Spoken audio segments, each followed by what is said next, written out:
Hello everyone, welcome back to our channel. तो आज हम स्टार्ट करने वाले हैं BST class 12 chapter 2 that is principle of management के वन शॉर्ट वीडियो को। आज हम इसमें कवर करेंगे what do you mean by the principles of management, features, importance, 14 principle of Fayol, 4 principles of Taylor and 5 techniques of Taylor, difference between both and similarities between both.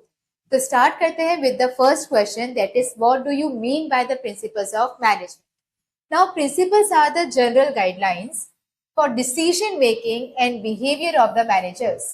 तो managers को रोजाना कई सारे डिसीजंस लेने होते हैं, तो जब भी वो कंफ्यूज हो जाते हैं तो उनकी हेल्प करते हैं प्रिंसिपल्स ऑफ मैनेजमेंट।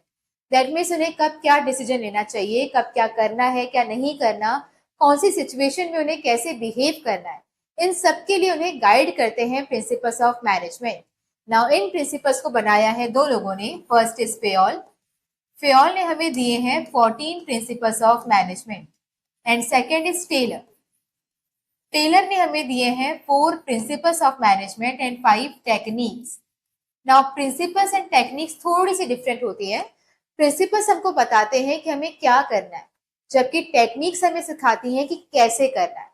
तो दोनों चीजें प्रिंसिपल्स एंड टेक्निक्स हमको टेलर ने दिए हैं और 14 प्रिंसिपल्स हमको फेयोल ने दिए हैं।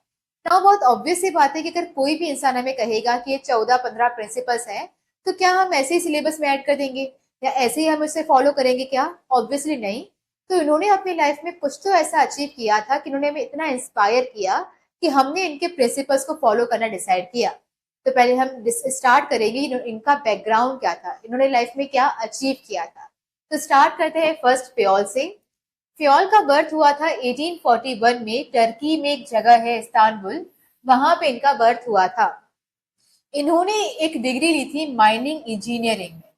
तो ये बेसिकली एक इंजीनियर थे, इन्होंने माइनिंग इंजीनियरिंग की हुई थी और इंजीनियरिंग करने के बाद इन्होंने कोल माइंस कंपनी को ज्वाइन किया था। ना बहुत अच्छा चल रहा था, बट बाय द टाइम 1888 जब इन्हें प्रमोट किया गया और उसे उन्हीं कंपनी का मैनेजिंग डायरेक्टर बना दिया गया, तब वो जो कंपनी थी उनके हालात अच्छे नहीं थे।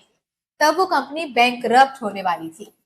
तो बाय द टाइम वो उस कंपनी के मैनेजिंग डायरेक्टर बने, उस कंपनी का दिवालिया निकल चुका था, वो इंसॉल्वेंट या बैंकरप्ट होने वाली थी। तो फेयोल ने इस बात को एक्सेप्ट किया एज अ चैलेंज और उन्होंने कहा कि मैं कुछ प्रिंसिपल्स फॉलो करूंगा, कुछ चेंजेस लेकर आऊंगा और उसके बाद मैं इस कंपनी को आगे बढ़ाऊंगा। Then finally by the time ये रिटायर हो रहे थे, तब तक वो कंपनी पूरी टर्की की लीडिंग कंपनी में से एक बन चुकी थी। तो जहां एक कंपनी बैंकरप्ट होने वाली थी, उस कंपनी में इतना डेवलपमेंट हुआ कि बाय द टाइम ये रिटायर हुए तब तक वो कंपनी पूरी टर्की की one of the leading company बन चुकी थी। स्टार्ट करते हैं इनके कॉन्ट्रीब्यूशन क्या थे। तो इनका पहला कॉन्ट्रीब्यूशन ये था कि इन्होंने टेक्निकल और मैनेजरियल स्किल्स को डिफ्रेंशिएट किया था। तो इन्होंने बताया था कि टेक्निकल स्किल्स बिल्कुल डिफरेंट होती है और मैनेजरियल स्किल डिफरेंट होती है। तो अगर आप किसी इंजीनियर को हायर करते हो और आप उनसे एक्सपेक्ट करते हो कि वो मैनेजमेंट भी कर लेगा, तो ऐसा नहीं है। सिमिलरली अगर आप किसी मैनेजर को हायर करते हो और उनसे टेक्निकल स्किल्स की एक्सपेक्टेशन रखते हो, तो वो भी गलत है। तो टेक्निकल स्किल्स का बंदा अलग होना चाहिए और मैनेजर अलग होना चाहिए। देन उन्होंने सेकेंड जो आइडेंटिफाई किया था वो थे 5 steps in the process of management.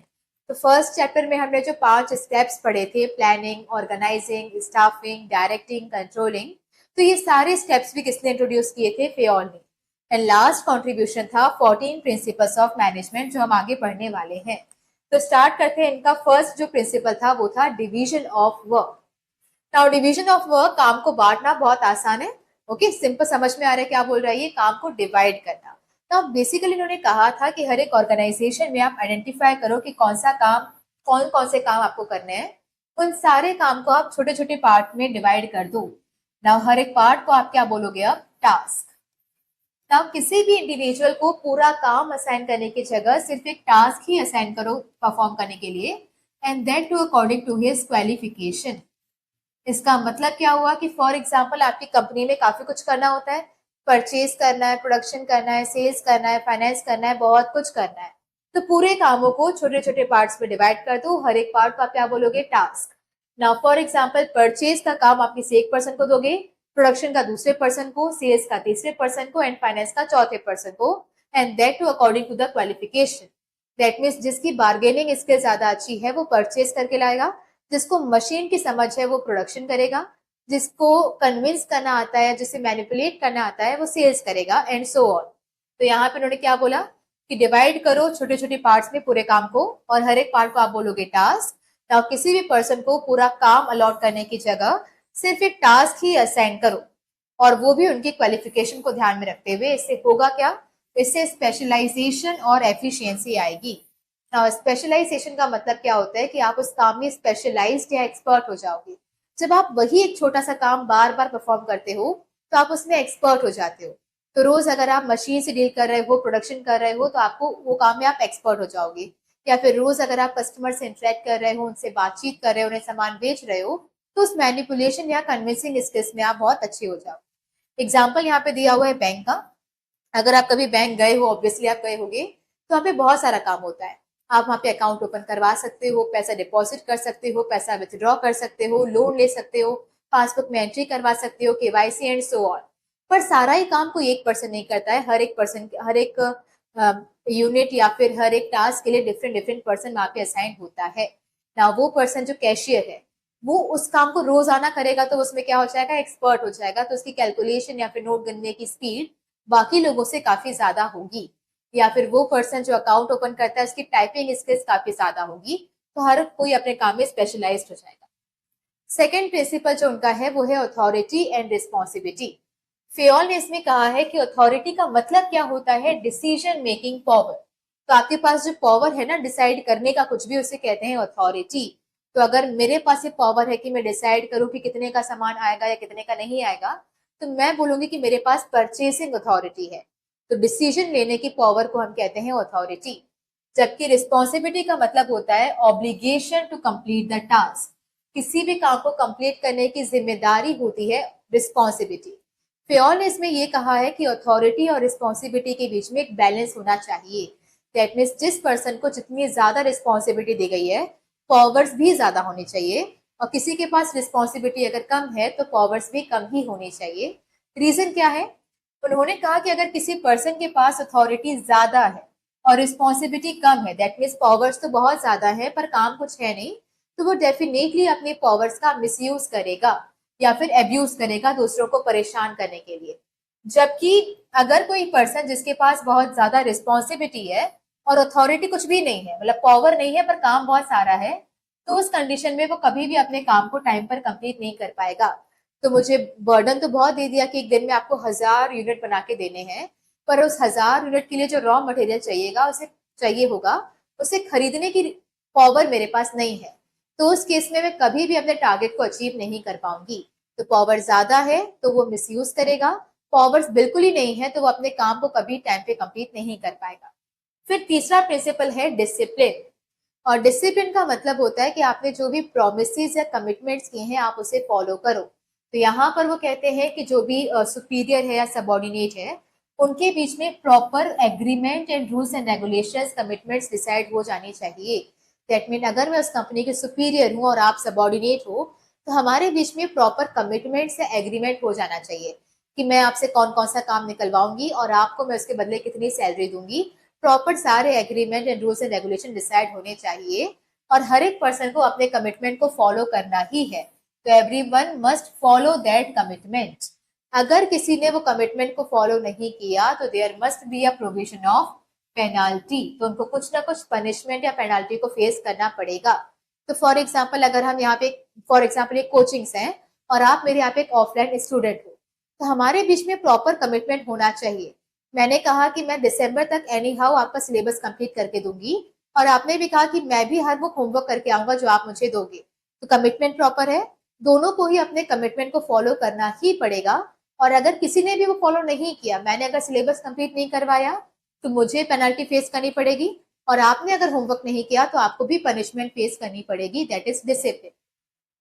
Now example क्या हो जाएगा, प्रोमिस ऑफ बोनस। किसी ने अगर प्रॉमिस किया कि मैं आपको बोनस दूंगा या फिर इंक्रीमेंट दूंगा, आपकी सैलरी बढ़ा दूंगा, या फिर अगर किसी वर्कर ने प्रॉमिस किया है कि जरूरत पड़ने पे मैं ओवर टाइम करूंगा, तो वो सारे प्रोमिस फुलफिल होने चाहिए। चौथा हमारा प्रिंसिपल है unity of command. Now unity of command का मतलब होता है one boss over one employee. तो हर एक सबॉर्डिनेट के ऊपर एक ही बॉस होना चाहिए जो उसे कमांड दे सकता है। अगर मल्टीपल बॉसेस होंगे तो वो सबॉर्डिनेट कंफ्यूज हो जाएगा कि किसकी बात सुननी है और किसकी बात नहीं सुननी है। एंड उस सिनेरियो में अगर उसने किसी एक की बात सुनी तो बाकी सबकी ईगो हर्ट हो जाएंगे। तो यहाँ पे फ्योली कहना चाहते हैं कि यहाँ पर एक ही बॉस होना चाहिए एक एम्प्लॉय के ऊपर। तो फॉर एग्जाम्पल इसके ऊपर भी एक ही बॉस है, इसके ऊपर भी एक ही बॉस है और इसके ऊपर भी एक ही बॉस है। तो ये जो सिस्टम है वो सही है। क्या नहीं होना चाहिए? तो ऐसा नहीं होना चाहिए कि हर एक सबऑर्डिनेट के ऊपर ये तो बॉस है ही पर एक और बॉस है जो इनको ऑर्डर दे सकता है। तो ये नहीं होना चाहिए। एग्जाम्पल ले लो कि अगर आपके स्कूल में बीएसटी टीचर दो आ जाए, दोनों ही आपको बीएसटी पढ़ा रही है। एक बोल रही है कि देखो इस बार टेस्ट में फर्स्ट और सेकंड चैप्टर दूंगी और दूसरी बोल रही है कि नहीं इस बार टेस्ट में फोर्थ एंड फिफ्थ चैप्टर दूंगी। तो नाउ जब दो दो लोग आपको ऑर्डर दे रहे हैं तो आप कंफ्यूज हो जाओगे कि किसकी बात सुननी है और किसकी बात नहीं सुननी है। अगर आपने पहले वाले की बात सुनी तो दूसरे का ईगो हर्ट हो जाएगा। ओके, तो यहाँ पर एक ही बॉस होना चाहिए ताकि वहां पे कोई कंफ्यूजन ना हो और कोई भी ईगो क्लैशेस ना हो। फिर आता है यूनिटी ऑफ डायरेक्शन। और यूनिटी ऑफ डायरेक्शन में फ्योली कहते हैं कि हर एक यूनिट का एक प्लान होना चाहिए। तो one unit means one plan. तो यहाँ पे फ्योल का ये मानना है कि कई सारी ऐसी कंपनीज होती है जिसकी डिफरेंट डिफरेंट यूनिट्स होती हैं। तो फॉर एग्जांपल नेस्ले एक कंपनी है, उसके अंदर मैगी का डिपार्टमेंट भी है, वो कॉफी बनाती है, चॉकलेट बनाती है, सॉसेस बनाती है एंड सो ऑन। तो ये उनकी डिफरेंट डिफरेंट यूनिट्स हैं। तो फ्योल का ये मानना है कि हर एक यूनिट का अपना सेपरेट प्लान होना चाहिए। तो अगर मैं मैगी वाली यूनिट में काम करती हूँ तो मैगी मैगी की परचेज कहाँ से करनी है, कौन कौन से इंग्रेडिएंट्स इसमें होने चाहिए, कितना उसमें ऑफ देना है, कहाँ पे हम उसके एडवर्टीजमेंट करेंगे, कितना सामान बेचना है, ये सारी प्लानिंग कॉफी चॉकलेट और सॉसेस की प्लानिंग से सेपरेट होनी चाहिए। इससे होगा क्या? इससे डिपार्टमेंट्स का या यूनिट्स का आपस में इंटरफेरेंस नहीं होगा। हर एक यूनिट अपना अलग से काम कर सकती है। तो यहाँ पे कोई भी ओवरलैपिंग ऑफ वर्क नहीं होगा, एक दूसरे के काम पे टांग कोई नहीं अड़ाएगा, सब अपना अपना काम करेंगे। एग्जाम्पल सेम हो जाएगा, Maggi chocolate coffee of Nestle company, उन सबकी अलग अलग यूनिट है तो उनके प्लान्स भी सेपरेट होने चाहिए। फिर आता है नेक्स्ट प्रिंसिपल, अच्छा नहीं, difference between unity of command and direction. तो हालांकि आपने पढ़ा है तो थोड़ा बहुत अब आपको समझ में आएगा। यूनिटी ऑफ कमांड का मतलब क्या होता है कि एक सबॉर्डिनेट के ऊपर एक ही बॉस होना चाहिए, जबकि डायरेक्शन का मतलब क्या होता है कि हर एक यूनिट का एक ही प्लान होना चाहिए।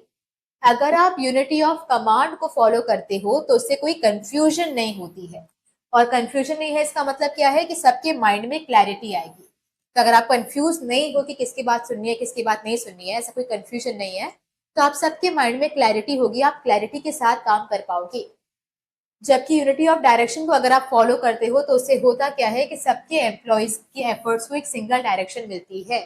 तो मैगी का एम्प्लॉय सिर्फ मैगी के बारे में सोचेगा, उससे फर्क नहीं पड़ेगा कि चॉकलेट बिक रहा है कि नहीं, या फिर जो कॉफी है उसकी सेल्स हो रही है या नहीं, उसे कोई फर्क नहीं पड़ेगा। तो उसके एफर्ट्स को एक सिंगल डायरेक्शन मिलती है और उससे होता यह है कि आप फंक्शन कर पाते हो एज वन यूनिट। आप एक यूनिट की तरह फंक्शन कर पाते हो, आपको अलग अलग यूनिट के मैटर्स में इंटरफेयर नहीं करना पड़ता है। फिर आता है इससे रिजल्ट क्या मिलता है। अगर आपने यूनिटी ऑफ कमांड को फॉलो किया है जिससे कोई कंफ्यूजन नहीं हुई है, आपके माइंड में क्लैरिटी थी, दैट मीन्स आप सिस्टमैटिक तरीके से वर्क कर पाओगे और आपकी एफिशिएंसी भी बढ़ेगी। तो अगर आपके माइंड में कंफ्यूजन नहीं है, क्लैरिटी के साथ आपने काम किया, तो आपके काम में एक सिस्टम रहेगा, सिस्टमैटिकली आप काम कर पाओगे। जबकि यूनिटी ऑफ डायरेक्शन में अगर आपने हर एक यूनिट का अपना अपना प्लान बनाया, सबने एक यूनिट की तरह काम किया, सबके एफर्ट्स को एक सिंगल डायरेक्शन मिला, तो अब यहाँ पे क्या होगा, कोऑर्डिनेशन होगा। कोऑर्डिनेशन मतलब सब लोग मिलकर पर अपने अपने एक ऑर्डर में या सीक्वेंस में काम कर पाएंगे, एक दूसरे में इंटरफेरेंस नहीं होगा, वही बात है। बढ़ते हैं आगे। नेक्स्ट प्रिंसिपल है फ्योल का, that is subordination of individual interest to general interest. Now individual and general interest में क्या डिफरेंस होता है? जनरल इंटरेस्ट का मतलब होता है कंपनी का इंटरेस्ट, जबकि इंडिविजुअल इंटरेस्ट का मतलब होता है उस कंपनी में काम कर रहे एम्प्लॉय का इंटरेस्ट। यहाँ पे फ्योल ये कहते हैं कि उस इंडिविजुअल मतलब एम्प्लॉय और कंपनी का इंटरेस्ट हमेशा एक ही डायरेक्शन में होना चाहिए। अगर वो एक डायरेक्शन में है तो बहुत अच्छी बात है, पर अगर वो एक डायरेक्शन में नहीं है तो मैनेजर को ये ट्राई करना चाहिए पहले कि वो उन दोनों के एफर्ट्स को एक सिंगल डायरेक्शन में ले आए, मतलब उसे रिकॉन्साइल कर दे। पर अगर ऐसा नहीं हो पाता है तो फिर इंडिविजुअल के इंटरेस्ट को सेक्रीफाइस कर देना चाहिए फॉर द जनरल इंटरेस्ट। थोड़ा कंफ्यूजिंग है, एग्जाम्पल लेके समझते हैं। फॉर एग्जाम्पल ये कंपनी है, उस कंपनी का एक इंटरेस्ट है, फॉर एग्जाम्पल इस कंपनी में ना हमें शू मैन्युफैक्चरिंग कंपनी है और या शर्ट मैन्युफैक्चरिंग कंपनी है, ठीक है, शर्ट मैन्युफैक्चरिंग कंपनी है। इसके लिए हमें चाहिए था फैब्रिक का रॉ मटेरियल। तो इस कंपनी का एक मैनेजर था राम, उसने ऑर्डर दिया श्याम को कि भैया तुम जाओ और इस कंपनी में जो भी रॉ मटेरियल्स चाहिए, हमें टेक्सटाइल वगैरह चाहिए, फैब्रिक्स चाहिए, वो सब आप खरीद के लेकर आओ। नाउ बाय चांस हुआ क्या कि श्याम का एक बेटा था जो कि सेम काम करता था, मतलब श्याम के बेटे का एक बिजनेस है जो कि सेम फैब्रिक बेचता है। तो श्याम ये चाहता था कि उस कंपनी के पूरे रॉ मटेरियल्स का ऑर्डर उसके बेटे को मिल जाए, ठीक है। तो नाउ अब राम कंफ्यूज हो गया कि एक तरफ तो कंपनी का इंटरेस्ट है कि हमें जो फैब्रिक चाहिए बहुत अच्छी क्वालिटी का भी चाहिए, कम से कम प्राइस में भी चाहिए, और दूसरी तरफ एक इंडिविजुअल का इंटरेस्ट है और एम्प्लॉय का इंटरेस्ट क्या है कि उसके बेटे का प्रॉफिट होना चाहिए, दैट मीन सारा ऑर्डर उसके बेटे को मिलना चाहिए। तो पहले ये राम ट्राई करेगा कि दोनों के जो इंटरेस्ट हैं वो सिंगल डायरेक्शन में आ जाएं। दैट मीन्स वो श्याम से पूछेगा कि भैया बताओ आपका बेटा कितने में देगा। अगर उसका बेटा कम से कम प्राइस और अच्छी से अच्छी क्वालिटी देने के लिए तैयार है तो फिर तो सारा कॉन्ट्रैक्ट इसको मिल जाएगा। लेकिन अगर उसका फैब्रिक अच्छी क्वालिटी का नहीं है या प्राइसेस काफी ज्यादा हैं, तो फिर इंडिविजुअल मतलब श्याम के इंटरेस्ट को सेक्रीफाइस कर दिया जाएगा फॉर कंपनीज इंटरेस्ट। तो पहले ये देखा जाएगा कि क्या ये जो पर्सन है इंडिविजुअल इंटरेस्ट अगर दोनों के डायरेक्शन सेम डायरेक्शन में आ पाता तो ठीक है, वरना इसका इंटरेस्ट सेक्रीफाइस कर दिया जाएगा for the companies interest. Okay, तो यही है कि पहले वो काम करेगा कि रिकॉन्साइल करने का ट्राई करेगा, अगर नहीं हो पाता है तो इंडिविजुअल के इंटरेस्ट को सेक्रीफाइस करना पड़ेगा। बढ़ते हैं आगे। नेक्स्ट हमारा जो प्रिंसिपल है वो है रेम्यूनरेशन ऑफ पर्सन्स। नाउ यहाँ पे फियोली कहते हैं कि जब आप कोई कंपनी चलाते हो तो उसमें मल्टीपल एम्प्लॉयज काम करते हैं, तो आपको बहुत केयरफुली डिसाइड करना होता है कि आप हर एक एम्प्लॉय को कितनी सैलरी या वेजेस पे करने वाले हो, और वो अमाउंट आपको डिसाइड करना होता है तीन बातों को ध्यान में रखते हुए। First thing is financial capacity of the firm. इसे अगर आम भाषा में बोले तो कंपनी की हैसियत कितनी है, वो कितना पे कर पाएगी, उसके अंदर कितनी कैपेसिटी है पे करने की। सेकेंड इज कि आपके जैसे जो और भी कॉम्पिटिटर्स हैं वो कितना पे कर रहे हैं। तीसरा, क्या सरकार ने कोई मिनिमम वेज एक्ट बनाया हुआ है जिसमें उन्होंने बताया है कि कम से कम इतना आपको पे करना ही पड़ेगा। और चौथा, कम से कम वो अमाउंट जो आप पे कर रहे हो वो इतना तो होना चाहिए कि एम्प्लॉयज का basic standard of living maintain हो सके, ठीक है। तो फॉर एग्जाम्पल अगर मेरा कोई स्कूल है जहाँ पे मैंने टीचर्स को हायर किया हुआ है तो उन्हें मुझे कितनी सैलरी देनी चाहिए ये मुझे डिसाइड करना है चार बातों को ध्यान में रखते हुए।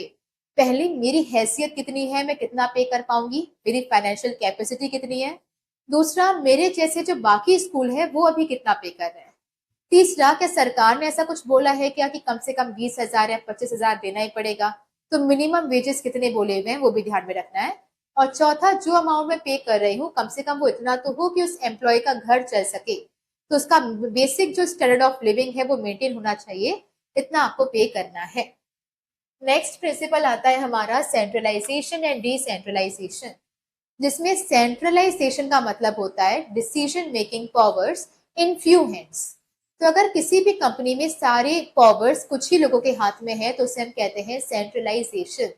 दैट मीन्स बाकी सारे लोगों को कोई भी अगर काम करवाना है तो पहले इन लोगों से परमिशन लेनी पड़ेगी क्योंकि सारी पावर्स इन्हीं के हाथ में है।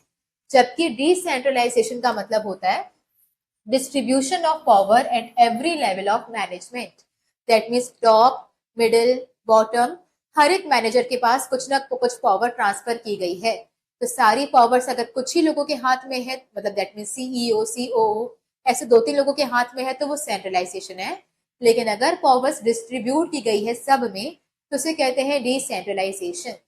नाउ फेयोल इसमें ये कहते हैं कि पूरी तरीके से सेंट्रलाइजेशन भी नहीं होना चाहिए और पूरी तरीके से डिसेंट्रलाइजेशन भी नहीं होना चाहिए। तो there must be a balance between the both, और वो आपको डिसाइड कैसे करना है, by keeping in mind the nature and size of organisation.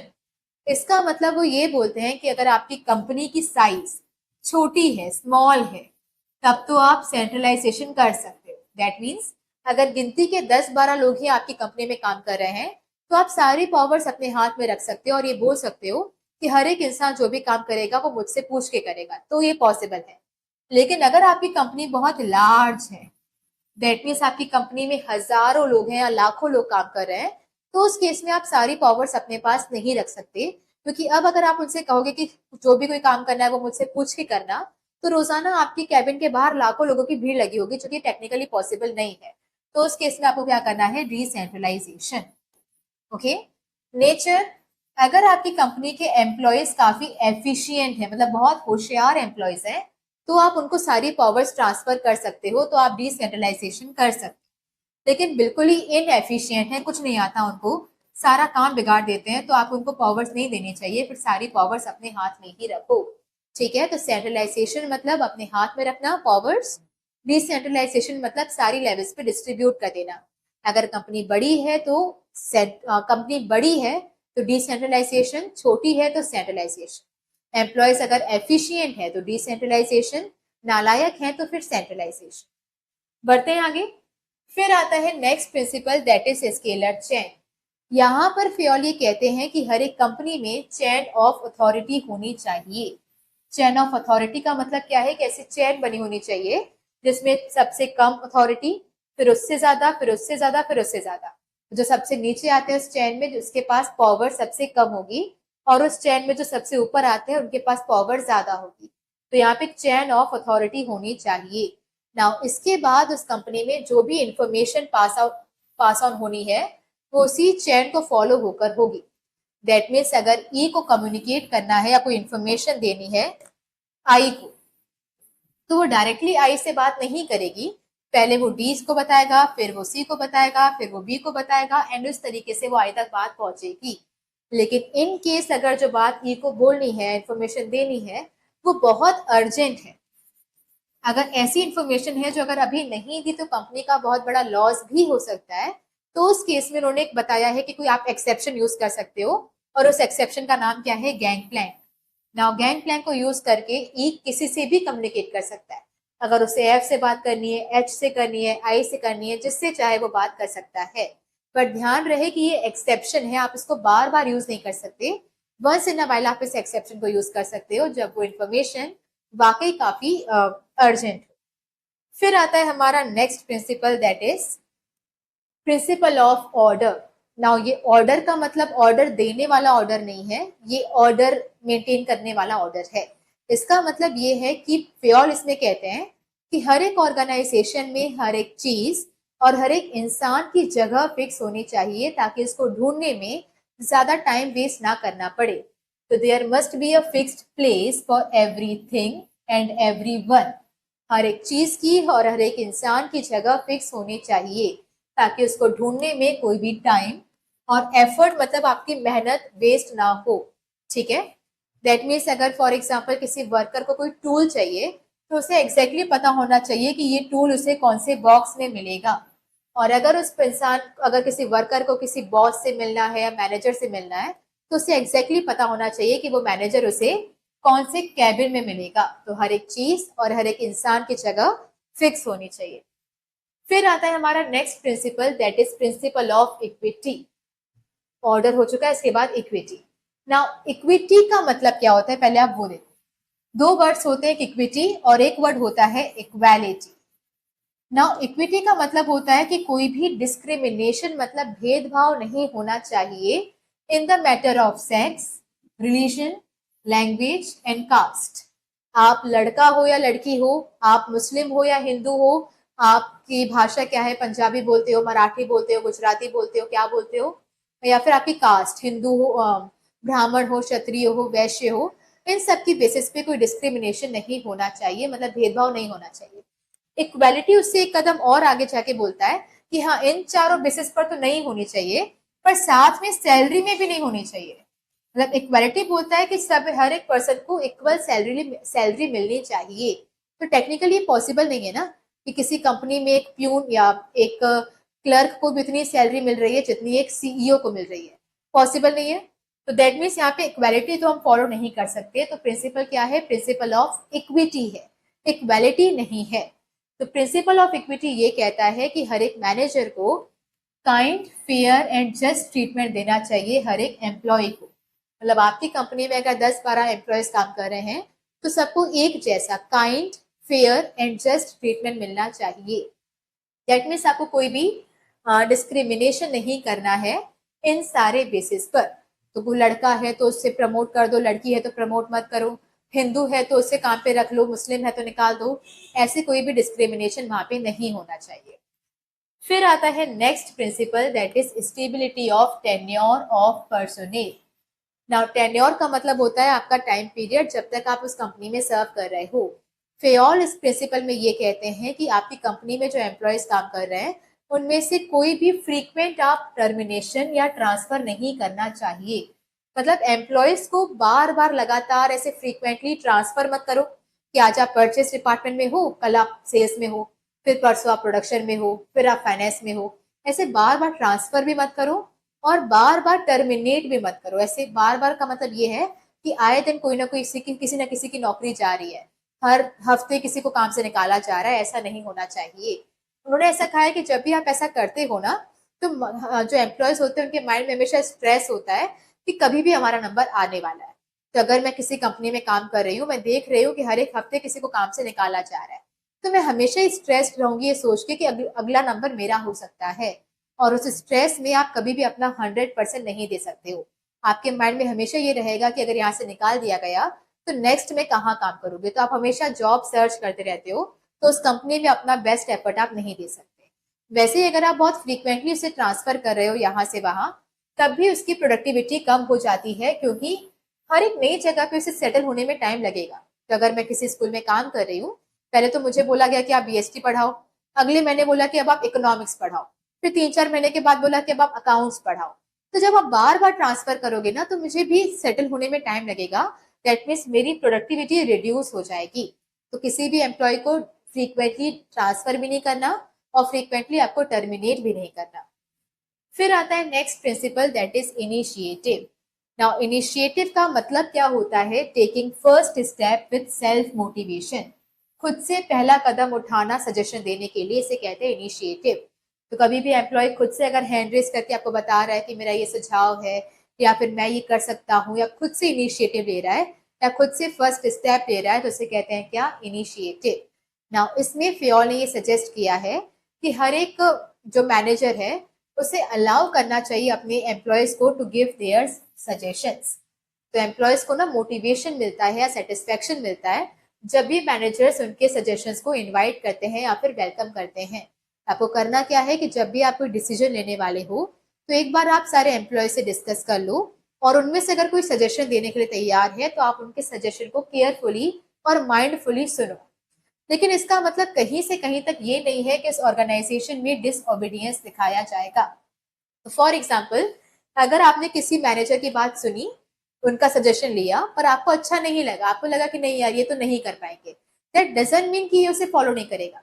Suggestion तो आप ले सकते हो, मान लो उसे सजेशन दे दिया, हमने सुन लिया, लेकिन इसके बाद हमारा जो फैसला होगा वो पूरी कंपनी में बाइंडिंग होना चाहिए। कोई भी डिसओबीडियंस नहीं दिखाएगा। उनका सजेशन फॉलो हुआ तो भी अच्छी बात है, अगर उनका सजेशन नहीं लिया, कुछ और किया, तो भी उन्हें फॉलो तो करना ही पड़ेगा। फिर आता है next principle and last of Fayol, that is esprit de corps. Now esprit de corps में फेयोल ने बहुत अच्छी बात कही है, that is I should be replaced with we. मैं हूँ, मैं ही सारे काम करता हूँ, मैं ही होशियार हूँ, कंपनी मेरी वजह से चल रही है, पूरा डिपार्टमेंट मेरी वजह से है, ऐसा नहीं होना चाहिए। वी होना चाहिए, मतलब हम हैं, ये हमारी कंपनी है, हमारी सक्सेस है, हमारा फेलियर है, हमारा डिपार्टमेंट है, एंड सो ऑन। यहाँ भी उन्होंने कहा है फेयोल ने कि हर एक ऑर्गेनाइजेशन में एक टीम स्पिरिट को प्रमोट करना चाहिए, टीम बन के काम करना चाहिए, ब्रदरहुड या हार्मनी, मतलब एकता, यूनिटी एंड हार्मनी की फीलिंग होनी चाहिए, एंड साथ में एम्प्लॉयज को बिलोंगिंगनेस की फीलिंग भी होनी चाहिए। बिलोंगिंगनेस का मतलब क्या होता है? सबको ऐसा लगना चाहिए कि हमारी कंपनी है।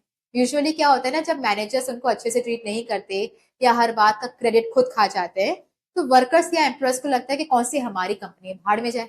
ऑर्डर मिल रहा है अच्छी बात है, नहीं मिल रहा है भाड़ में जाए। ऐसा नहीं होना चाहिए। एम्प्लॉयज के अंदर एक बिलोंगिंगनेस की फीलिंग होनी चाहिए कि हमारी ही कंपनी है। अगर वो ग्रो कर रही है, उन्हें कोई डील मिल रही है, तो उन्हें भी इक्वली खुशी मिलनी चाहिए और कोई क्लाइंट चला जा रहा है या डील कैंसिल हो जा रही है, तो उन्हें भी दुख होना चाहिए। और ये तभी होगा जब आप एज अ टीम काम करोगे और उनके अंदर एक यूनिटी एंड हार्मनी की फीलिंग डेवलप करोगे। ठीक है, इसके लिए उन्होंने सजेस्ट किया, एग्जाम्पल हम लेते हैं क्या। फॉर एग्जाम्पल कोई काम था, मैनेजर ने उसे 10 लोगों में डिवाइड कर दिया ना, तो फॉर एग्जाम्पल हमें 1000 यूनिट्स ऑफ शर्ट्स बनानी थी। ठीक है, मैनेजर ने उसे डिवाइड कर दिया था 10 लोगों में। उन्होंने कहा कि देखो 1000 यूनिट बनानी है ना, और 10 लोग हैं, तो हम सारे के सारे 10 लोग अपने आप में 100-100 यूनिट बांट लेते हैं। तो हम सब लोग क्या करेंगे, 100-100 यूनिट बनाएंगे, तो 1000 यूनिट बन जाएगा। अब प्रॉब्लम ये हुआ कि लास्ट टाइम तक क्या हुआ था कि 8 एम्प्लॉयज ने तो अपना टारगेट कंप्लीट कर लिया, तो 8 ने पूरे 100 यूनिट्स बना लिए थे, मतलब 800 यूनिट तैयार। पर जो 2 एम्प्लॉयज थे ना, उनको उनकी तबियत खराब हो गई थी, या फिर उनके फैमिली में कोई इश्यूज थे, या उनसे प्रोडक्शन करने बन नहीं रहा था, इसकी वजह से वो अपना टारगेट कंप्लीट नहीं कर पाए थे। तो इस केस में जो बाकी 8 है वो ये नहीं सोचेंगे कि हमारा तो टारगेट हो गया ना, बाकी भाड़ में जाए, हमारा कोई मतलब नहीं है। ऐसा नहीं होना चाहिए। ये पूरा का पूरा 10 ये एक टीम है। तो अगर 2 लोगों ने अपना काम कंप्लीट नहीं किया है, तो बाकी के 8 मिलकर उनसे वो काम कंप्लीट करवाएंगे। इसे कहते हैं टीम स्पिरिट। तो यहां तक थे प्रिंसिपल्स ऑफ फेयोल। इसके बाद आता है Taylor. So now we will discuss about Taylor.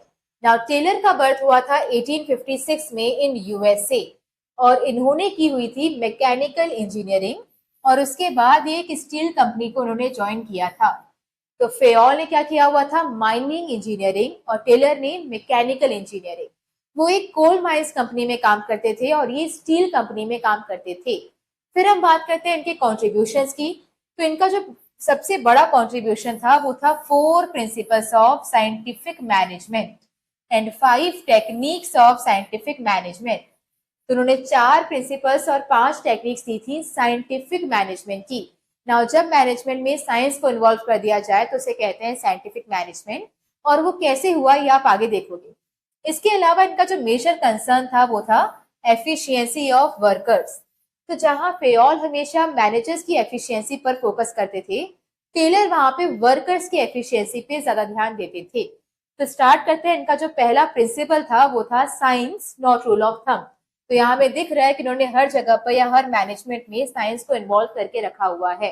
Now science not rule of thumb में उनका ये कहना था कि किसी भी कंपनी में आप जो भी डिसीजंस लेते हो वो साइंटिफिक होना चाहिए, या उसके पीछे प्रॉपर कोई रीजन या लॉजिक होना चाहिए। रूल ऑफ थंब का मतलब होता है कि मैंने बोल दिया तो ऐसा ही होगा, ऐसा नहीं होना चाहिए। तो जो भी आप डिसीजन ले रहे हो वो एक लॉजिकल डिसीजन होना चाहिए, डिक्टेटरशिप या मन मर्जी से लिया हुआ डिसीजन नहीं होना चाहिए। इसके अलावा उन्होंने ये भी कहा है कि आपका कोई भी डिसीजन इंट्यूशन, एक्सपीरियंस और हिट एंड मिस मेथड पे बेस्ड नहीं होना चाहिए। इंट्यूशन का मतलब होता है कि मुझे लग रहा था तो मैंने कर दिया। एक्सपीरियंस का मतलब होता है कि पिछले 10 साल से मैं ऐसा ही काम करता आया हूं, तो अभी भी मैं यही डिसीजन लूंगा। और हिट एंड मिस मेथड का मतलब होता है कि करके देख लेते हैं, हो गया तो हो गया, वरना कोई बात नहीं।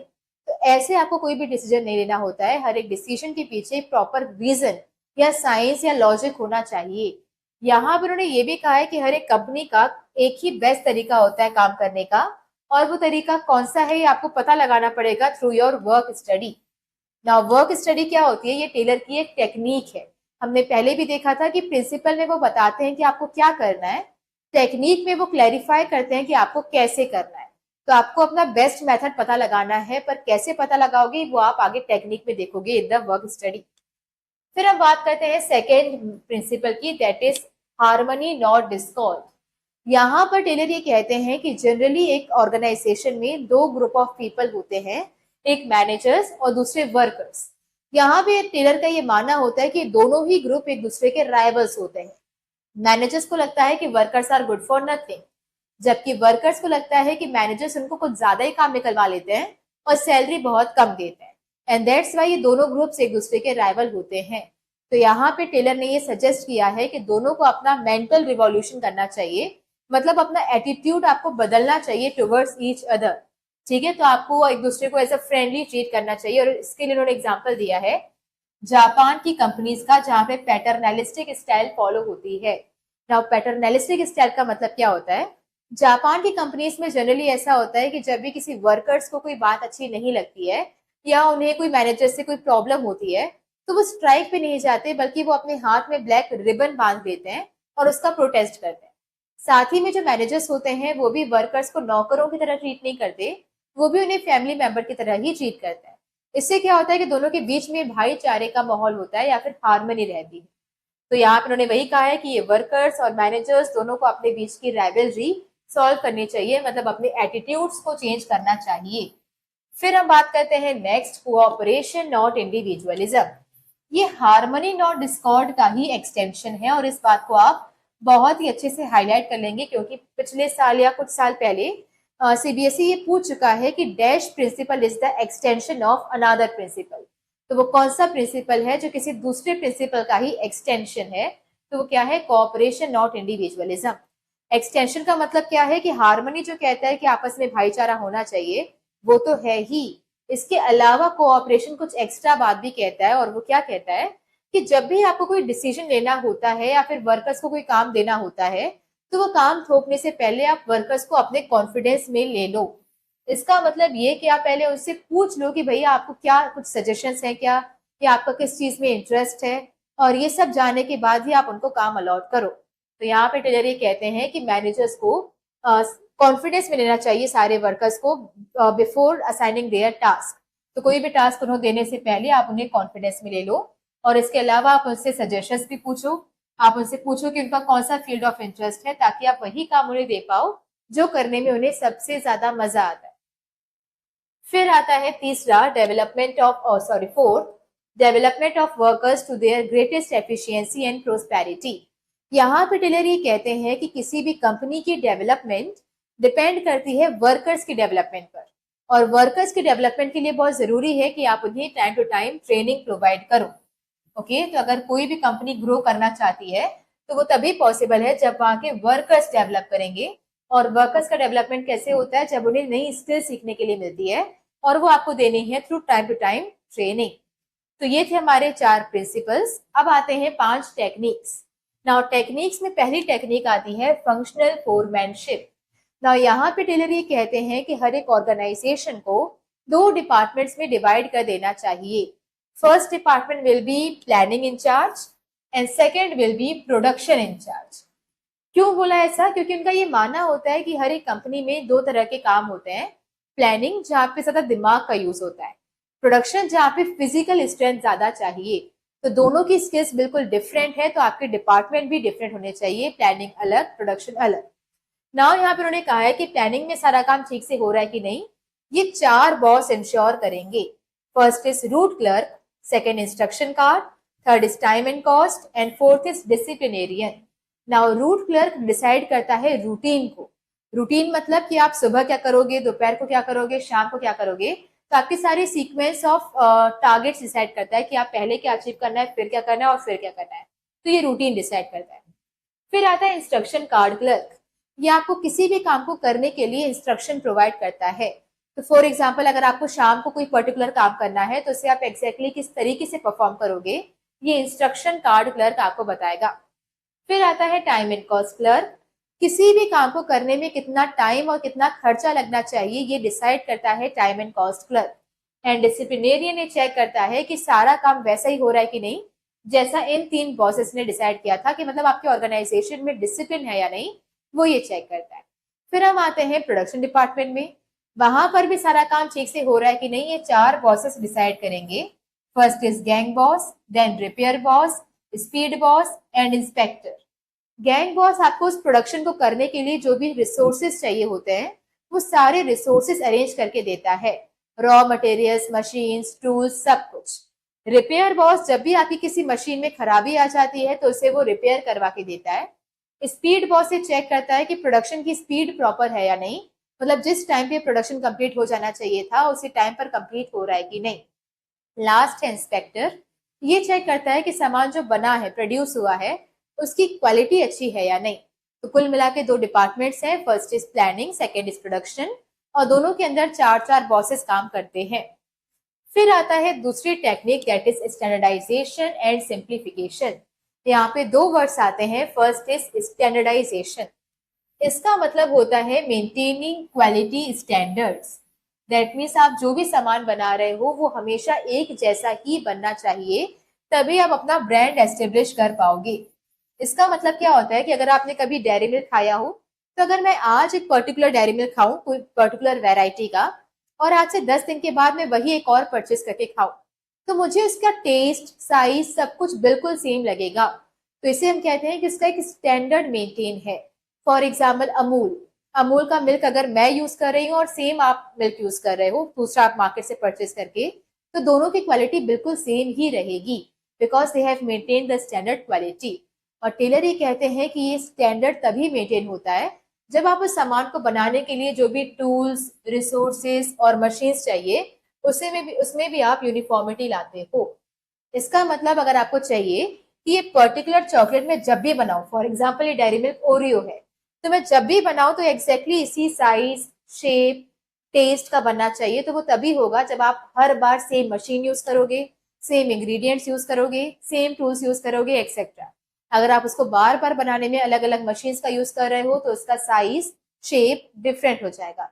इंग्रेडिएंट्स आप बार बार अलग अलग डाल रहे हो तो अगेन उसका टेस्ट डिफरेंट हो जाएगा। तो ये सेम आप तभी बना पाओगे जब टूल्स, रिसोर्सेज, सब कुछ आप सेम या यूनिफॉर्म तरीके से यूज करो। फिर दूसरा वर्ड आता है सिंप्लीफिकेशन। इसका मतलब होता है elimination of unnecessary diversity of products. इसका मतलब ये होता है कि कई बार जो कंपनीज होती है ना, वो मल्टीपल वेराइटीज ऑफ प्रोडक्ट्स को चला रही होती है। तो यहाँ पे टेलर ये सजेस्ट करते हैं कि आपको बीच बीच में मार्केट को एनालाइज करना चाहिए और पता लगाना चाहिए कि कौन सा प्रोडक्ट है जो बिल्कुल नहीं बिक रहा है या जिसकी डिमांड बहुत कम है, और उसे आप टाइम टू टाइम एलिमिनेट करते जाओ।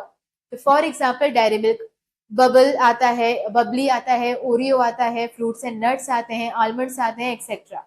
आप लगातार पता लगाओ कि कौन सी ऐसी वैरायटी है जो बिल्कुल नहीं बिक रही है। तो for example fruits and nuts की डिमांड बहुत कम है, तो आप उसे एलिमिनेट करते जाओ। ठीक है, तो आप अननेसेसरी जो बहुत सारे प्रोडक्ट्स आप बना रहे हो उसमें आप शॉर्ट करते जाओ या उसे एलिमिनेट करते जाओ ताकि कॉस्ट कम हो सके। ओके, जब मार्केट में डिमांड है ही नहीं तो अननेसेसरी आपको उसे बनाने में टाइम और खर्चा क्यों वेस्ट करना है। That is known as simplification. फिर आता है तीसरा जो हमारी टेक्निक है वो है वर्क स्टडी। और वर्क स्टडी में फर्दर 4 तरह की स्टडीज होती हैं। First is fatigue study. Fatigue का मतलब होता है थकावट। यहाँ पे टेलर ये सजेस्ट करता है कि जब भी आप वर्कर्स को काम देते हो परफॉर्म करने के लिए, तो आप उन्हें ऑब्जर्व करो कि एग्जैक्टली कितनी देर के बाद उन्हें थकान फील हो रही है, और उतनी देर के बाद आप उन्हें रेस्ट दे दो। नाउ रेस्ट देने के बाद आप अगेन ऑब्जर्व करो कि एग्जैक्टली कितने टाइम के बाद वो दोबारा से रिफ्रेश फील कर रहे हैं to join the work again. तो यहाँ पे आप पहले देखो, ऑब्जर्व करो कि कब उन्हें टायर्ड फील हो रहा है, और आप उन्हें फिर क्या दे दो, रेस्ट दे दो। और उसके बाद आप देखो कि एग्जैक्टली कितनी ड्यूरेशन के बाद उन्हें दोबारा से फ्रेश फील हो रहा है to join the work again. इससे आपको पता क्या चलता है, इससे 3 चीजें डिसाइड होती हैं। First, number of rest interval, पूरे दिन में कितने रेस्ट उनको देने पड़ेंगे। Second, duration of rest interval, कितनी कितनी देर की रेस्ट आपको उन्हें देने हैं। एंड थर्ड इज फ्रीक्वेंसी, कितने टाइम के बाद उन्हें रेस्ट देना पड़ेगा। तो फॉर एग्जाम्पल आप उन्हें 2 रेस्ट दे रहे हो, 20 मिनट्स का एक, और हर 4 घंटे या हर 3 घंटे में आप उन्हें दे रहे हो।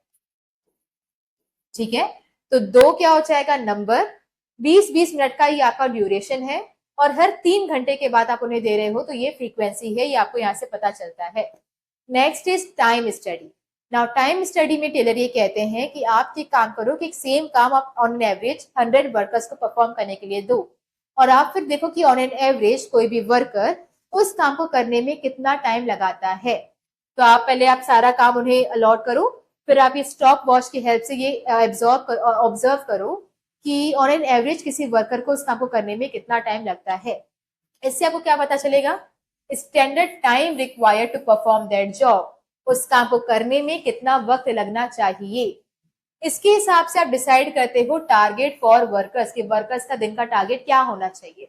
तो फॉर एग्जाम्पल अगर हम शूज मैन्युफैक्चर करवाते हैं और हमने ये ऑब्जर्व किया कि भैया एक पेयर ऑफ शू को बनाने में 1 घंटा लग जाता है, ठीक है, तो दिन का कितना टारगेट देना चाहिए। 1 घंटे में अगर एक पेयर बन रहा है तो दिन में लगभग 8 घंटे आप उनसे काम करवाओगे, तो 8 घंटों में 8 पेयर ऑफ शूज का टारगेट आप रख सकते हो। फिर हम बात करते हैं नंबर ऑफ वर्कर्स रिक्वायर्ड। कभी भी आपकी कंपनी को कोई बड़ा ऑर्डर मिलेगा तो आपको ये भी समझ में आएगा कि उस ऑर्डर को कंप्लीट करने के लिए कितने वर्कर्स की रिक्वायरमेंट है।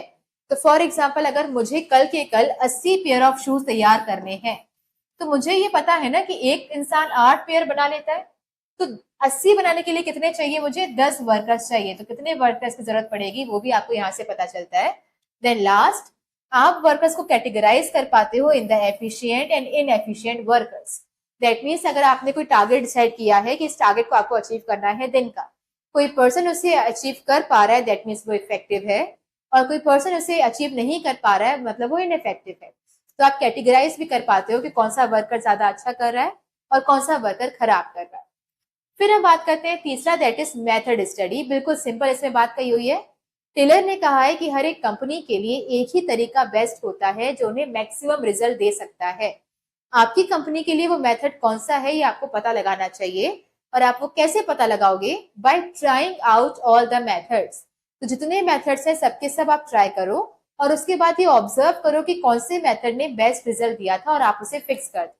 तो फॉर एग्जाम्पल, प्रोडक्शन करने के दो तरीके होते हैं, या तो कैपिटल इंटेंसिव मशीन से काम करवा लो, या तो लेबर इंटेंसिव मतलब लेबर से काम करवाओ।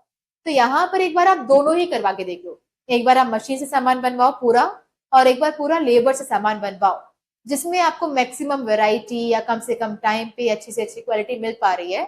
जो तरीका आपको बेस्ट लग रहा है उसी मेथड को आप फिक्स कर लो। फिर आता है लास्ट इज मोशन स्टडी। ये काफी इंटरेस्टिंग है। यहाँ पे टेलर ये कहते हैं कि काउंट द मूवमेंट। तो आप ये पता लगाओ कि एक वर्कर्स को अपना काम कंप्लीट करने से पहले कितनी बार अपनी जगह से मूव करना पड़ता है। तो फॉर एग्जाम्पल, यहाँ पे मेरी डेस्क है और यहाँ पे मैं शर्ट्स मैन्युफैक्चर करती हूँ, शर्ट्स बनाती हूँ। ना मेरा दिन का टारगेट है कि मुझे दिन के 10 शर्ट बना के देने पड़ते हैं।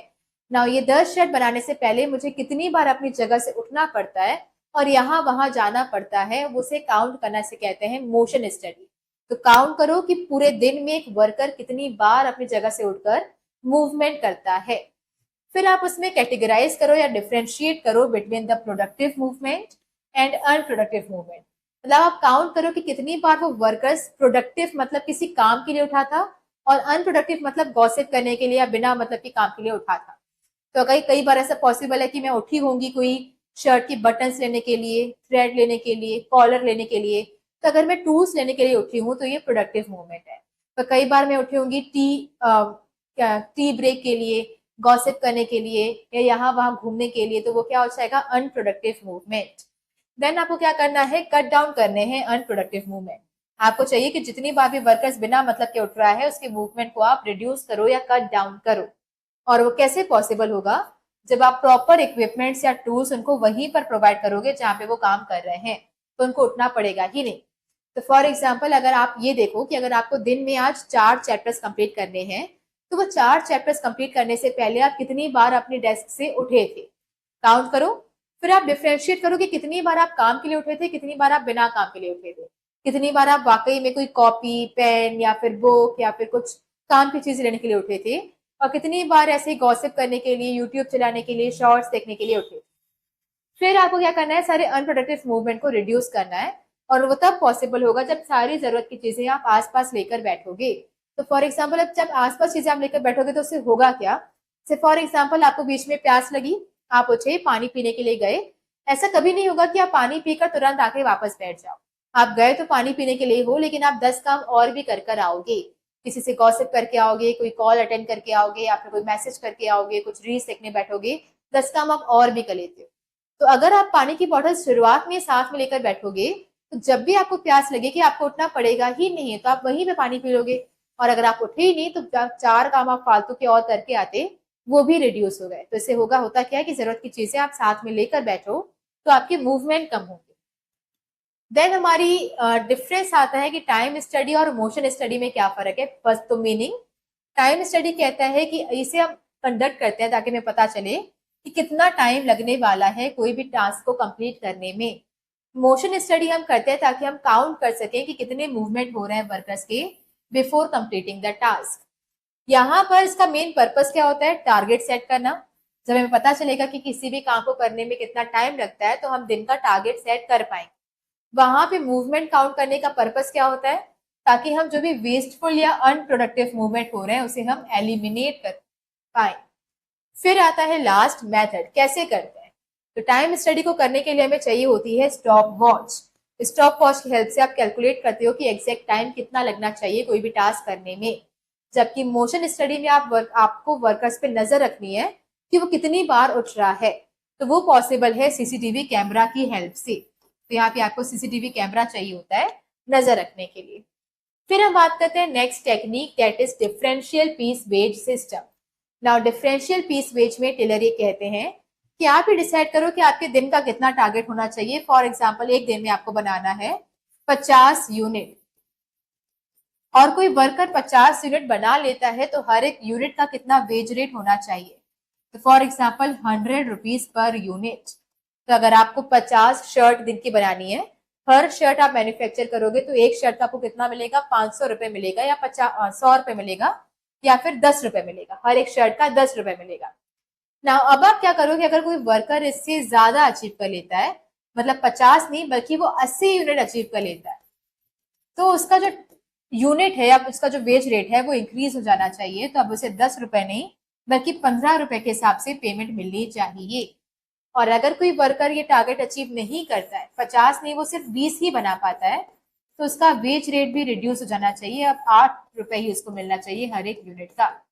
इसे कहते हैं differential piece wage rate system. इसका मतलब है कि डिफरेंट डिफरेंट वेजेस पे करना to the efficient and inefficient employees.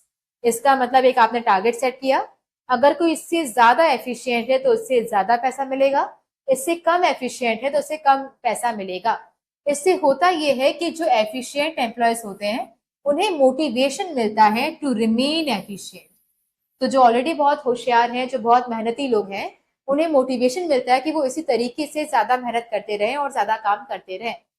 जबकि अगर कोई इनएफिशिएंट है तो उसे भी मोटिवेशन मिलता है टू बिकम एफिशिएंट। तो अब तक जो एफिशिएंट नहीं है उसे भी मोटिवेशन मिलेगा कि कम से कम वो टारगेट तो अचीव कर ले, वरना वेज रेट रिड्यूस हो जाएगा। अब क्योंकि अगर दोनों ही पर्सन मोटिवेशन के साथ काम कर रहे हैं, तो आपकी कंपनी का प्रोडक्शन मैक्सिमाइज हो जाएगा। फिर आता है नेक्स्ट हमारी technique, that is mental revolution.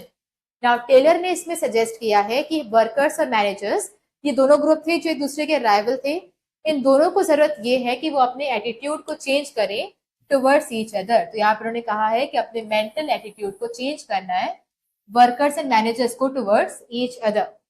इसके साथ उन्होंने कहा है कि ऐसा कब पॉसिबल हो पाएगा, जब दोनों ही लोग आपस में कोऑपरेशन करेंगे। को का मतलब होता है साथ में, ऑपरेशन मतलब ऑपरेट मतलब काम करना। तो जब दोनों ग्रुप आपस में मिलकर साथ में काम करेंगे तो उनके बीच में जो एटीट्यूड है वो चेंज हो जाएगा। देन उन्होंने कहा है कि सस्पेशन और प्रेजुडिस की फीलिंग नहीं रखनी है। सस्पेशन मतलब शक करना, कि जब भी कुछ गलत हो गया तो माइंड में शक करते रहना कि इसने किया होगा उसने किया होगा। एंड प्रेजुडिस का मतलब होता है बायसनेस। बायसनेस कैसी होती है ना, जैसे आपके घर में कभी चोरी हो जाए तो पहला शक हमेशा वर्कर्स पे जाता है, जो काम करने आते हैं वर्कर्स या हेल्पर्स, उन्होंने ही ये उठाया होगा। तो इसे कहते हैं बायसनेस या प्रेजुडिस। वो भी नहीं होना चाहिए। तो अपना सस्पेशन प्रेजुडिस साइड रखना है, साथ में मिलकर काम करना है, अपना एटीट्यूड चेंज करना है फॉर ईच अदर। आते हैं आगे। फिर आता है difference between Fayol and Taylor. तो इसमें आपको अलग से कुछ याद करने की जरूरत नहीं है, क्योंकि वैसे भी ये भी इररिलेवेंट टॉपिक है, कभी यहाँ से पूछा नहीं गया है, आगे भी काफी डिफिकल्ट है कि कुछ पूछा जाए। बट स्टिल आपको अभी तक जो भी मालूम है आपने उतना भी अगर लिख दिया तो भी वो सफिशियंट है। लाइक हमें पता है क्या कि दोनों ने डिग्री ली हुई है किसमें, तो फेयोल ने की हुई है, फेयोल इसमें से वो है। तो फेयोल ने क्या की हुई है, माइनिंग इंजीनियरिंग, और टेलर ने क्या की हुई है, मैकेनिकल इंजीनियरिंग। इसके बाद कंपनी, कौन सी कंपनी में काम करते थे, तो फेयोल ने काम किया है कोल माइंस में, जबकि टेलर ने किसमें काम किया है, स्टील कंपनी में। फिर हम बात कर लेते हैं उनके कंट्रीब्यूशन की। तो कंट्रीब्यूशन में फेयोल ने क्या कंट्रीब्यूट किए हैं, 14 प्रिंसिपल्स ऑफ मैनेजमेंट, जबकि टेलर ने 4 प्रिंसिपल्स और 5 टेक्निक्स। इसके अलावा हम बात कर लेते हैं इनके कंसर्न, मेजर, फोकस या कंसर्न।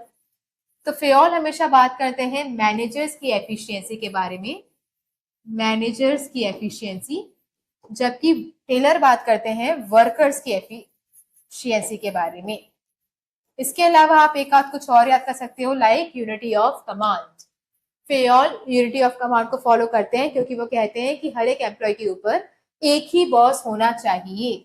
लेकिन टेलर ऐसे नहीं मानते। टेलर ने क्या बोला है कि कम से कम 8 बॉस होने चाहिए। 8 बॉस कहाँ से आए? अगर आपको याद हो ये फंक्शनल फोरमैनशिप, तो उसमें उन्होंने क्या कहा था कि 2 डिपार्टमेंट होने चाहिए, प्रोडक्शन और प्लानिंग, और दोनों में ही 4-4 बॉसेस होने चाहिए। तो 4 बॉस और 4 बॉस कुल मिला के कितने हो गए? 8 बॉस कम से कम होने चाहिए। तो इतना भी अगर आपको याद है तो वो भी सफिशियंट है।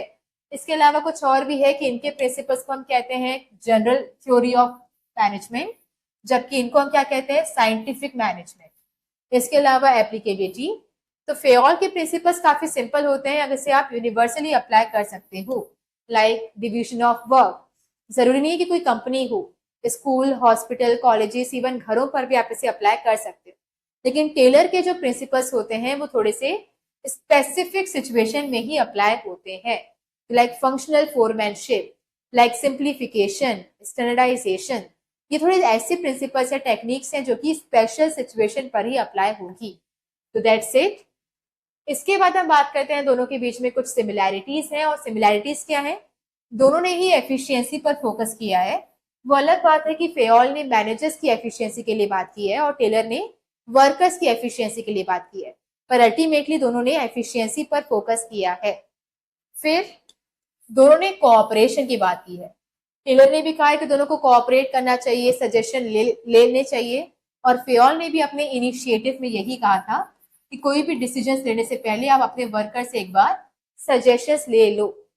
इसके अलावा आप एक और लिख सकते हो इसमें, डिवीजन ऑफ वर्क भी काम को बांटने की बात करता है। Division of work, functional foremanship भी काम को बांटने की बात करता है। इसके अलावा आपका प्रिंसिपल ऑफ ऑर्डर, तो प्रिंसिपल ऑफ ऑर्डर में भी उन्होंने कहा है कि हर एक चीज की जगह फिक्स होनी चाहिए ताकि ढूंढने में टाइम वेस्ट ना हो, और मोशन स्टडी में उन्होंने यही कहा है कि हर एक चीज की जगह फिक्स कर दो ताकि उसे ढूंढने में टाइम वेस्ट ना हो। इसके बाद आप एक और कर सकते हो, डिवीजन ऑफ वर्क तो हमने कर ही लिया, दैट्स इट। तो ये थी सिमिलैरिटीज और differences. Okay, then we will cover features of principles of management. Now सारे फीचर्स को आप याद रख सकते हो with the simple trick, that is you feel more fit and confident in city gym. You feel more fit and confident in city gym. U stands for universal application. That means सारे principles को आप हर जगह पर apply कर सकते हो universally, हर तरह की ऑर्गेनाइजेशन में, हर एक डिपार्टमेंट में और हर एक लेवल पे, चाहे वो स्कूल हो, कॉलेज हो, हॉस्पिटल हो या फिर आपके घर हो। डिपार्टमेंट मतलब परचेज, सेल्स, फाइनेंस, हर एक डिपार्टमेंट। लेवल मतलब टॉप, मिडिल, बॉटम, हर एक लेवल पर आप इसे अप्लाई कर सकते हो। For example division of work, तो काम को बांटने में कोई रॉकेट साइंस नहीं है जो आप बड़े बड़े सिर्फ इंस्टीट्यूट पे ही कर सकते हो, इवन आपके घरों पर भी डिवीजन ऑफ वर्क होता है। देन आता है फील, से हो जाएगा फ्लेक्सिबल। दैट मीन इन सारे प्रिंसिपल्स को आप चेंज कर सकते हो according to the condition. For example centralisation and decentralisation, जब कंपनी छोटी हो तो सेंट्रलाइज कर लो, बड़ी हो जाए तो डिसेंट्रलाइज कर लो। मतलब एज इट इज एक ही चीज को फॉलो करना जरूरी नहीं है, आप इसे चेंज कर सकते हो अकॉर्डिंग टू योर सिचुएशन। फिर आता है next, more stands for mainly behavioural. ये सारे प्रिंसिपल्स आपके बिहेवियर को गाइड करते हैं ताकि आपकी कंपनी में सुपीरियर और सबॉर्डिनेट की रिलेशनशिप और भी ज्यादा स्ट्रांग हो सके। For example harmony not Discord, ये प्रिंसिपल आपको सिखाता है कि भाईचारे में रहना चाहिए, या फिर एक दूसरे के लिए जो आपका एटीट्यूड है, जो बिहेवियर है, उसे बदलना चाहिए ताकि आपकी कंपनी में जो रिलेशनशिप्स हैं वो और भी ज्यादा स्ट्रांग हो सके। तो सुपीरियर सबॉर्डिनेट के रिलेशनशिप को स्ट्रांग करने के लिए आपके बिहेवियर को गाइड करता है। फिर आता है फिट, से हो जाएगा formed by practice and experiments. कोई भी प्रिंसिपल ऐसा नहीं है जो रातों रात डेवलप हो गया था, हर एक प्रिंसिपल को बनाने के लिए बहुत ज्यादा प्रैक्टिस एंड एक्सपेरिमेंटेशन चाहिए था। तो फेयोल ने या टेलर ने काफी बार पहले ऑब्जर्व किया और उसके बाद उन चीजों को कई बार रिसर्च करके देखी, जब सेम रिजल्ट मिले तब जाके उन्हें प्रिंसिपल बनाया गया। तो फॉर एग्जाम्पल फेयोल ने पहले ऑब्जर्व किया कि काम को बांट देने से, डिवीजन ऑफ वर्क से काम आसान हो जाता है। फिर उसने कई बार अलग अलग कंपनी में उसे एक्सपेरिमेंट करके देखा, जब हर बार सेम रिजल्ट मिले तब जाके वो प्रिंसिपल बनाया गया। तो ये प्रैक्टिस एंड एक्सपेरिमेंटेशन से हुआ था। Then confident stands for contingent. Now सारे प्रिंसिपल हर कंडीशन में अप्लाई हो ही जाएंगे ऐसा जरूरी नहीं है। तो आपके जो प्रिंसिपल्स होते हैं वो सिचुएशंस पे डिपेंड करते हैं। तो for example Spirit the corps, Spirit the corps कहता है कि आप में एक टीम स्पिरिट होनी चाहिए, एक टीम की तरह आपको काम करना चाहिए। बट फॉर एग्जाम्पल अगर मैं सोल प्रोप्राइटर हूँ, मेरे पास टीम है ही नहीं, तो मैं टीम की तरह काम कर ही नहीं सकती। सिमिलरली डिवीजन ऑफ वर्क के लिए बहुत सारे लोगों का होना जरूरी है। अगर मैं एक सिंगल पर्सन हूँ जिसे सब कुछ मैनेज करना है, तो यहाँ पे डिवीजन ऑफ वर्क करना पॉसिबल नहीं है। तो प्रिंसिपल डिपेंड करते हैं सिचुएशंस के ऊपर कि आप उसे अप्लाई कर भी पाओगे या फिर नहीं। देन आता है next principal is cause and effect relationship. Now कोई भी प्रिंसिपल इसीलिए डेवलप नहीं किया गया कि आपका सिलेबस बढ़ा के आपको परेशान करना है। हर एक प्रिंसिपल के पीछे एक कॉज था और उसे फॉलो करने के बाद कुछ इफेक्ट भी होता है। तो for example principle of order. Now principle of order को इसलिए लाया गया था क्योंकि हर एक चीज और इंसान को ढूंढने में काफी सारा वक्त वेस्ट होता है। और इफेक्ट क्या था, जब आप इस प्रिंसिपल को फॉलो करते हो तो आपका टाइम एंड एफर्ट सेव हो जाता है। सेम स्टेबिलिटी ऑफ टेन्योर, इसे इसलिए लाया गया था क्योंकि जब बार बार आप लोगों को काम से निकालते हो तो उनके माइंड में फियर होता है और उस फियर में वो ठीक से काम नहीं कर पाते। तो हमने इस प्रिंसिपल को अडॉप्ट किया। अब क्या होगा कि वो स्ट्रेस फ्री रह के सारा काम कर पाएंगे, तो वो बेटर तरीके से प्रोडक्टिविटी आपको देंगे। Then last is gym stands for general guidelines. Now जो भी प्रिंसिपल फेयोल एंड टेलर ने दिए हैं, all are the general guidelines. ये सिर्फ आपको रास्ता दिखाते हैं, किसी भी प्रॉब्लम का रेडीमेड सॉल्यूशन नहीं देते हैं। तो फॉर एग्जाम्पल ये स्टेबिलिटी ऑफ टेन्योर, ये आपको कहता है कि किसी भी एम्प्लॉय को जल्दी काम से नहीं निकालना चाहिए या फिर उन्हें ट्रांसफर नहीं करना चाहिए। पर वो एग्जैक्टली ये नहीं बताता कि कितने महीने के बाद ये करना सही रहेगा। वैसे ही remuneration of employees, remuneration of employees वाला प्रिंसिपल कहता है कि हर एक एम्प्लॉय को आप कितना सैलरी दे रहे हो, बहुत सोच समझ के आप डिसाइड करो, अपनी कैपेसिटी, कॉपरेटर्स, गवर्नमेंट, इन सबको ध्यान में रखते हुए। लेकिन एग्जैक्टली कितना आपको उन्हें पे करना है, 20,000, 25,000 या 50,000, इसका कोई रेडीमेड सॉल्यूशन ये आपको नहीं देते हैं। तो ओवरऑल आपकी कुल मिला के जो प्रिंसिपल्स थे, उनकी फीचर्स थे, उनको याद रखने की ट्रिक थी। You feel more fit and confident in city gym. U stand for universal application, feel से होगा फ्लेक्सिबल, मोर से मेनली बिहेवियरल, फिट से formed by practice and experiment, confident से कंटेंजेंट, सिटी से cause and effect relationship, and gym stands for general guidelines. Then last आता है आज का topic, that is importance of principles of management. And again आप सारी importance को याद रख सकते हो with the simple trick, and that is my parents enjoy old movies and फिल्मी songs. My parents enjoy old movies and filmy songs. Now, my stands for management, training, education and research. जो सारे principles हैं Fayol and Taylor के, ये management की studies का core या फिर बेस होते हैं। दैट मीन्स जब भी आप कोई प्रोफेशनल कोर्स कर रहे होते हैं या मैनेजमेंट की स्टडीज कर रहे होते हैं, लाइक बीबीए एंड एमबीए, तो उनमें आपको ये सारे प्रिंसिपल सिखाए जाते हैं टू बिल्ड योर बेस। तो ये सारी मैनेजमेंट की स्टडीज का एक नींव है या फिर बेस की तरह काम करते हैं। तो अगर आपने इनको नहीं सीखा तो आगे आपको मैनेजमेंट करने में काफी सारी दिक्कत जाएगी। तो मैनेजमेंट की एजुकेशन, रिसर्च, ट्रेनिंग, इन सब के लिए ये बेस की तरह काम करते हैं। Parents stands for providing managers with useful insight into reality. Managers को रोजाना काफी सारे तरह के डिसीजंस लेने होते हैं और ये प्रिंसिपल्स उनकी नॉलेज, एबिलिटी और अंडरस्टैंडिंग को बढ़ाते हैं ताकि वो सही वक्त पे सही डिसीजन ले सकें। नाउ नॉलेज कैसे बढ़ती है, देखो फर्स्ट चैप्टर के बाद आप ऑलरेडी मैनेजमेंट के बारे में काफी कुछ जानते थे, पर प्रिंसिपल्स कवर करने के बाद आपकी उसके रिगार्डिंग, मैनेजमेंट के रिगार्डिंग नॉलेज और भी ज्यादा बड़ी है। अंडरस्टैंडिंग मतलब जब आप इन सारे प्रिंसिपल्स को कवर करते हो तो आपकी अंडरस्टैंडिंग बढ़ती है रिगार्डिंग द प्रॉब्लम्स, कि डेली लाइफ में कंपनी को क्या क्या प्रॉब्लम फेस करनी पड़ती है। और जब आपकी understanding regarding the problems improve होती है तो आपकी एबिलिटी भी बढ़ती है टू सॉल्व दोज प्रॉब्लम्स। तो आपको अगर पता ही नहीं होगा कि क्या प्रॉब्लम्स हैं तो आप उसे सॉल्व कर ही नहीं पाओगे, पर आपको पता है क्योंकि क्या प्रॉब्लम्स हैं तो आपकी एबिलिटी भी बढ़ती है टू सॉल्व दोज प्रॉब्लम। तो आपकी नॉलेज, एबिलिटी एंड अंडरस्टैंडिंग को बढ़ाते हैं, जिसकी वजह से आप बेटर डिसीजंस ले पाते हो। Then enjoy stands for effective administration. And administration का मतलब होता है प्लान्स एंड पॉलिसीज डिसाइड करना, जो कि टॉप लेवल का काम होता है। तो हर एक कंपनी में टॉप लेवल एडमिनिस्ट्रेशन करते हैं। दैट मीन्स आने वाले साल में हम क्या करने वाले हैं उसके प्लान्स एंड पॉलिसीज डिजाइन करते हैं। तो जब आप इन प्रिंसिपल्स के बारे में आप जानते हो तो आप अपनी कंपनी के लिए बेटर प्लान्स एंड पॉलिसीज बना पाते हो। तो ये आपकी टॉप लेवल मैनेजमेंट को हेल्प करता है to build better plans and policies. फिर हम बात करते हैं नेक्स्ट, ओल्ड से हो जाएगा optimum utilisation of resources. Optimum का मतलब होता है सही तरीके से, यूटिलाइजेशन का मतलब होता है यूज करना, और रिसोर्सेज मतलब आपकी जो भी रॉ मटेरियल्स हैं, टाइम है, एफर्ट है, तो सारे रिसोर्सेज को सही तरीके से यूज करने में भी ये प्रिंसिपल्स आपकी हेल्प करते हैं। तो ये प्रिंसिपल्स आपकी हेल्प करते हैं ताकि आप सबके एफर्ट, टाइम और रिसोर्सेज का बेस्ट बेनिफिट ले सके, कुछ भी वेस्ट आप नहीं करें।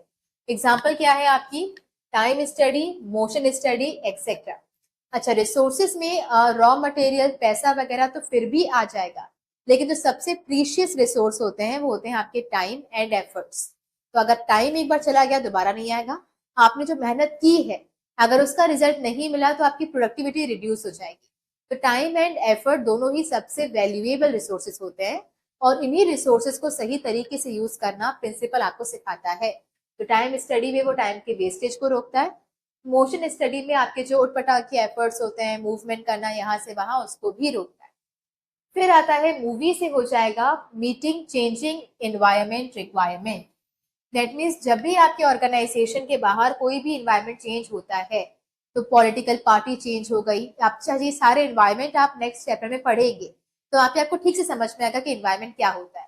बट अभी के लिए आपके बिजनेस के बाहर कोई भी चेंजेस होते हैं, लाइक पॉलिटिकल पार्टी चेंज हुई, टेक्नोलॉजी चेंज हुई, सोसाइटी की डिमांड, ट्रेंड, फैशन वगैरह चेंज हुआ, तो कुछ भी ऐसे चेंजेस होते हैं तो आपको सिमिलर चेंजेस अपने बिजनेस में भी अडॉप्ट करने पड़ते हैं, और उन सारे चेंजेस को बिजनेस में अडॉप्ट करने के लिए प्रिंसिपल्स आपकी हेल्प करते हैं।